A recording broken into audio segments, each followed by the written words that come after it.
Know the top stories of the day. Understand the issues that matter.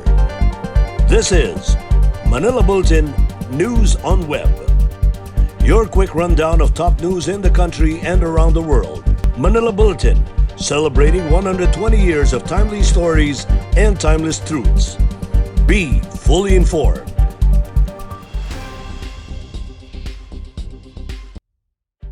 Hi, I'm Barbie Atienza. This is MB Now, and here are your news on web. Malacanang has announced that Filipinos may soon resume fulfilling their travel goals after the government lifted the restrictions of non-essential outbound travel beginning October 21, 2020. In an announcement over state-run PTV4, Presidential spokesman Freddie Roach said that the Interagency Task Force for the Management of Emerging Infectious Diseases allowed the non-essential outbound travel during their 79th meeting last Thursday. According to Roque, Filipinos may be allowed to leave the country after submitting confirmed round-trip tickets and adequate travel and health insurance for those traveling on tourist visas. They are likewise required to execute an immigration declaration acknowledging the risks involved in traveling and a negative antigen result taken within 24 hours before departure, subject to the Department of Health guidelines. Outbound Filipino travelers shall likewise follow the guidelines of the National Task Force for Returning Overseas Filipinos. Pinayagan ng lumabas ng bansa subject to the submission of, unang-una po, confirmed round-trip tickets at adequate travel and health insurance for those traveling in tourist visas. Execution po ng immigration declaration na nagsasabi na alam po nila yung risk pag sila po ay nag-travel. At kailangan po magkaroon ng negative antigen result 24 hours bago po lumipad. Subject po sa mga guidelines na i-issue ng Department of Health. At sa mga outbound Filipino travelers, kailangan nilang sumunod sa guidelines ng NTF pagbalik po nila dito sa Pilipinas. So ito po ay applicable sa lahat ng Pilipino. Pwede na pong magbiyahe muli, miski non-essential. Kasama na rin po ito yung mga love is not tourism, yung mga Pilipino na mayroong mga fiancé at mga iniibig na ibang bansa, o pwede nyo na po silang dalawin doon sa ibang bansa. In its effort to balance public health and economic revival amid the pandemic, the government plans to continue their dialogue with the medical community. Cabinet Secretary Carlo Nograles said that it is important to hear the medical community's side of the story and know their suggestions and concerns in the government's pandemic response. Our Malacanang senior correspondent, Jen Cabiling, has this report. The government is committed to continue the dialogue with the medical community amid efforts to balance public health and economic revival during the coronavirus pandemic. Cabinet Secretary Carlo Nograles has recognized the importance of engagement with different medical groups in both public and private sectors to know their suggestions and concerns on the government's pandemic response. In an online interview with the Manila Bulletin's MB Now, Nograles said it was important to hear the side of the story of the health frontliners, especially as the government moves to further open up the economy. So while we are doing, while the IATF is fleshing out the details, we will continue to engage and all the more engage the different medical societies and medical associations. Of course, we understand that the PMA, the Philippine Medical Association, is the mother of all medical associations. So we will also engage with them. So para maganda yung magiging dialogue and coordination natin with our medical experts in the non-government sector. Sa ganun paraan, everybody is allowed or is empowered to put a voice, give their own opinions, and mas magiging guided na yung IATF kasi maririnig din po namin yung kanilang side of the story, but it's a two-way street, obviously. No? Nograles noted that under the Phase 3 of the National Action Plan against Coronavirus, the government aims to strike a balance among health, economy, jobs, and livelihood. As we go into Phase 3 of the National Action Plan, wherein it's really a balancing of health and the economy, and jobs and livelihood, this healthy dialogue between us and those in the medical field, our healthcare workers, our doctors, would be something that would be needed. No, it could be a healthy exchange, so we can talk about many things and calibrate many things, and we'll gain the support of each and every one as we move forward. President Duterte and the cabinet recently gave the green light to the proposed loosening of movement restrictions and further reopening of the economy to stimulate business activity and livelihood of the people. The approved recommendations made the economic cluster include scaling up business operations, implementing one seat apart to increase public transportation capacity, expansion of the age group allowed to leave their homes, and shorter curfews. For MB Now, this is Jen Kabiling reporting. With a monthly minimum salary of 32,055 pesos and nearly 97,000 maximum, government nurses may be expected to repel next year the lure of working abroad for high wages. This after the House of Representatives Committee on Appropriations approved a motion to insert a rider in the proposed 2021 General Appropriations Act. This would guarantee an across-the-board hike in salaries of nurses in government hospitals and healthcare institutions next year. Deputy Speaker Henry Oaminal of Misamis Occidental and Assistant Minority Leader Franz Castro of the ACT Teachers Party List moved for the adjustment of nurses' salaries as guaranteed under Republic Act 9173 or the amended Philippine Nurses Act of 1998. This section provides for the salary adjustment of entry-level nurses or Nurse 1 position from salary grade 11 to salary grade 15 or from monthly salary of 22,316 pesos to 32,053 pesos or an increase of almost 10,000 pesos.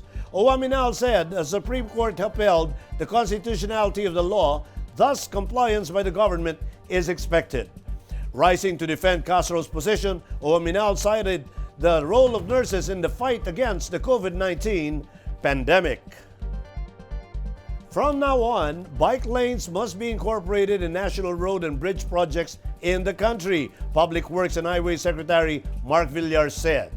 Through Department Order 88-2020, Villar ordered that the standard 2.44-meter bicycle path should be constructed in the new national road, bridge, and future expansion of projects to meet the needs and safe access of cyclists and other road users. The Secretary furthered that future bicycle lane projects will be classified in 3 categories. Class 1 is a designated protected path that is completely separated from motor vehicle roadway by an open space with sidewalk. Class 2 is a portion of a roadway designated for exclusive use of bicycles and is separated from the motor vehicle roadway through pavement marking or physical separation. Class 3 is part of a roadway that has been officially designated and marked as a bicycle route but can also be used by motor vehicles due to limited carriageway width. Class 3 bicycle lane or the shared roadway is recommended for roads operating with the lowest speed and traffic volume. Separated bike lane using pavement marking under Class 2 is for low speed to low to moderate traffic volume. And separated bike lane using physical separation under Class 2 or shared use path under Class 1 is for moderate to high speed and high traffic volume. In Metro News, Pasig River Ferry reopens to the public. Families living in danger zones in Valenzuela get houses. And Quezon City's no helmet policy moves enforcement to October 31. More from this report. The Pasig River Ferry service resumes its operation to the public 2 days after tons of water hyacinths clogged a portion of the Pasig River, causing a temporary suspension of the service. Assistant Secretary in Metropolitan Manila Development Authority spokesperson Cedin Pelago announced the return to operation of the PRFS from Escolta Station in Binondo, Manila to Nagpayong Station in Pinagbuhatan, Pasig City. MMDA personnel on Thursday collected a total of 1,250 cubic meters of water hyacinths from October 1 to 14. Around 750 families residing in Valenzuela City's danger zones are set to move in the government housing project for informal settlers families called Disciplina Village Lingunan. The Valenzuela LGU, together with the Department of Human Settlement and Urban Development, inaugurated the first phase of the third housing settlement project in the city on Thursday. According to Mayor Gatchalian, once completed, the city's third Disciplina Village in Barangay Lingunan will house about 750 informal settler families living near transmission lines. The other Disciplina villages are located in Barangays Ugong and Bignay in Valenzuela. The Quezon City government moved the implementation of new ordinance that imposed penalties for bicycle users not wearing a helmet from October 15 to October 31. Quezon City Mayor Joy Belmonte decided to move enforcement in order to give bicycle riders more time to comply with the city's regulation. The ordinance's fine of 300 pesos, 500 pesos, and 1,000 pesos for the first, second, and third offense, respectively. The city government is also ramping up its distribution of free bicycle helmets. And here are the top news in other parts of the country. MAASIN City locks down 5 villages due to COVID-19. And Army counts as blessing newborn baby of former NPA Amazon in Butuan City. More in this report. 5 villages in MAASIN City, Southern Leyte have been placed under enhanced community quarantine, shutting down offices and major shops due to the rising threat of the coronavirus disease. In an executive order, Mayor Nacional Mercado restricts the movement in the villages of Combado, Tagnipa, Tunga-Tunga, Mantahan, and Asuncion since October 15. Residents living inside the identified critical zone are required to stay at home for their safety, and a 24-hour restriction of movement is imposed on them except during emergencies. A former New People's Army Amazon who has been under the care of the military since May has given birth to her first child at a hospital in Butuan City. 18-year-old Kawena received assistance from the 23rd Infantry Battalion of the military to make sure that she will be able to safely deliver her baby. The 23rd Infantry Battalion considers Kawena's baby as another blessing in their battalion, saying that while the NPAs are only good in destroying families, the military and the government aims to mend what the NPAs have broken, especially the families. And in world news, Biden says Trump is still doing nothing to rein in pandemic. Hunt for missing rescue team in flood-hit Vietnam, more rain forecast. And donkey therapy eases the stress of medics in Spain. Let's watch this. Democratic White House hopeful Joe Biden said Thursday that Donald Trump has refused to boost efforts to combat the coronavirus even after he tested positive, accusing the U.S. president of doing nothing to improve conditions for Americans. We're in a situation where we have 210,000+ people dead. And what's he doing? Nothing. He's still not wearing masks and so on. Meanwhile, Trump holds a rally on the tarmac of Pitt Greenville Airport in the swing state of North Carolina. The event is his fourth campaign rally in 4 days, despite the surge of COVID-19 cases in the United States. He said that his rival Joe Biden is lying about his son's involvement on corrupt business deals. Yesterday we learned from newly released emails, and I want to thank the New York Post for showing real bravery, that Joe Biden has been blatantly lying about his involvement in his son's corrupt business dealings. Several areas have been flooded and close to 1 million people have been impacted by heavy downpours and rising waters in central Vietnam since mid-last week. At least 36 people have died and 30 still missing due to the flood, according to Vietnam's Disaster Management Authority. A search operation has been launched for a missing rescue team as severe flooding and landslides battered central part of the country. Vietnam is prone to natural disasters and is often affected by more than a dozen storms each year, regularly bringing flooding and landslides. The Happy Little Donkey offers free donkey therapy sessions to medics fighting COVID-19. Known as animal-assisted therapy, such encounters can help with a range of physical and mental disorders, including stress, depression, and anxiety. Through therapy with the donkeys and a wonderful enchanted forest, the medics has the whole time to relax, walk around, and get recharged in order to continue fighting in their hospital duty.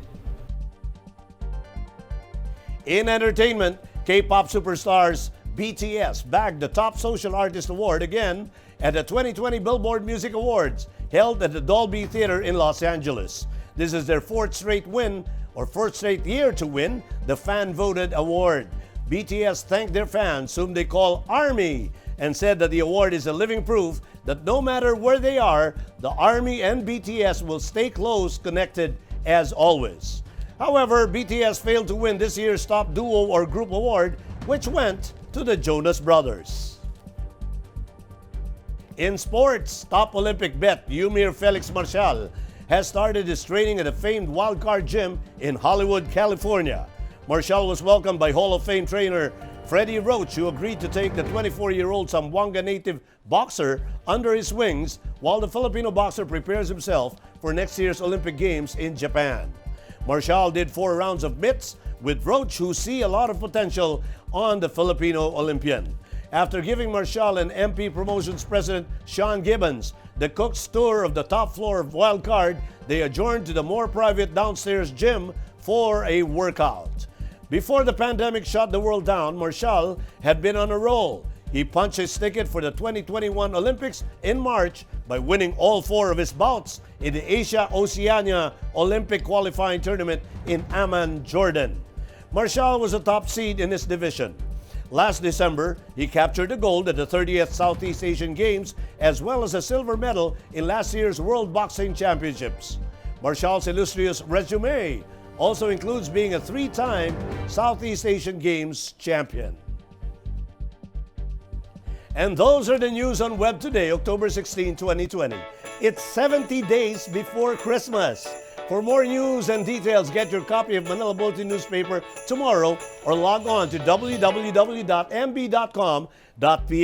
Or you may also subscribe to our newsletter through the link on this video's caption to have the day's latest news delivered to your inbox. I am Barbie Atienza from Manila Bulletin, celebrating 120 years of timely stories and timeless truths. Join us again on Monday. This has been MB Now. Be fully informed.